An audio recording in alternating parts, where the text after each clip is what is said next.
Merci, Monsieur le ministre. La parole est à Monsieur Claude Goasguen. Merci, Monsieur le Président. Ma question s'adresse au ministre de l'Intérieur et elle porte sur les lieux de culte musulmans.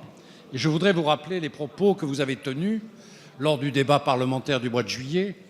Dans un article du 1er août, vous avez considéré qu'une vingtaine de mosquées et salles de prière avaient été fermées depuis décembre 2015. Le même article signifiait qu'il y avait 120 salles de prière et mosquées diffusant une idéologie salafiste au sens général du terme. Depuis cette période, et malgré les questions nombreuses posées, en particulier les miennes, nous n'avons quasiment reçu aucune information sur les décisions prises de fermeture de mosquées et de lieux de culte. Ce mutisme, vous le reconnaîtrez, Monsieur le ministre, dans le climat actuel, ne peut qu'inquiéter une population qui vit en état d'urgence. Question que se posent les Français. Que s'est-il passé depuis le 1er août?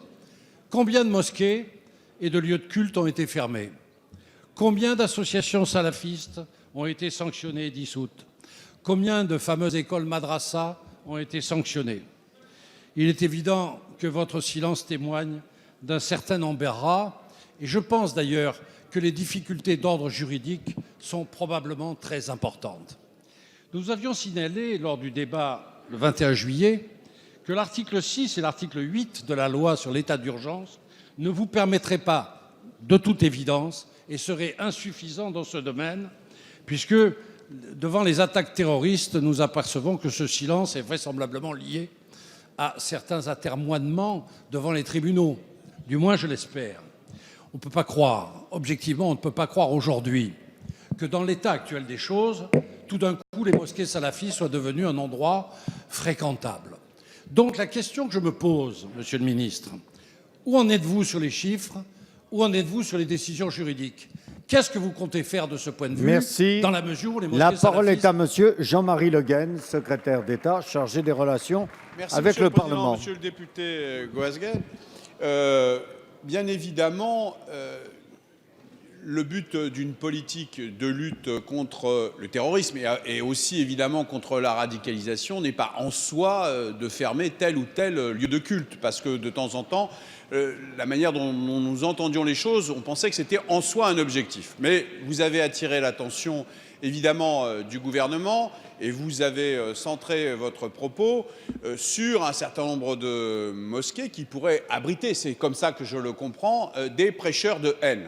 Et là-dessus, je vais vous répondre précisément avec des chiffres pour vous dire comment nous mettons en œuvre effectivement une politique qui vise à écarter ces prêcheurs de haine de leurs possibilités. En même temps, et vous le reconnaîtrez avec moi, nous sommes ici pour préserver aussi la liberté de culte, je tiens à le rappeler, et pour faire en sorte également que des procès d'intention d'ordre purement intellectuel ne soient pas lieu, mais que juridiquement, vous l'avez rappelé, les choses soient fondées.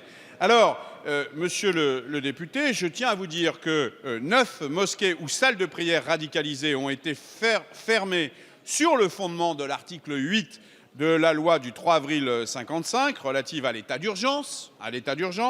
3 associations prétendument vouées à l'exercice du culte ont fait l'objet d'une dissolution en Conseil des ministres sur le fondement des 6e et 7e points de l'article 221 de la sécurité intérieure. Et bonne nouvelle, allant dans le sens de la solidification de notre droit, en quelque sorte, le tribunal administratif de Melun a confirmé vendredi dernier la validité de l'arrêté de la fermeture de cette mosquée. Ceci est à rapporter évidemment au fait que précédemment il n'y avait eu aucune fermeture de mosquée, que nous sommes en train en quelque sorte non seulement d'agir mais de créer du droit qui va dans le sens d'écarter les prêcheurs de haine. Merci.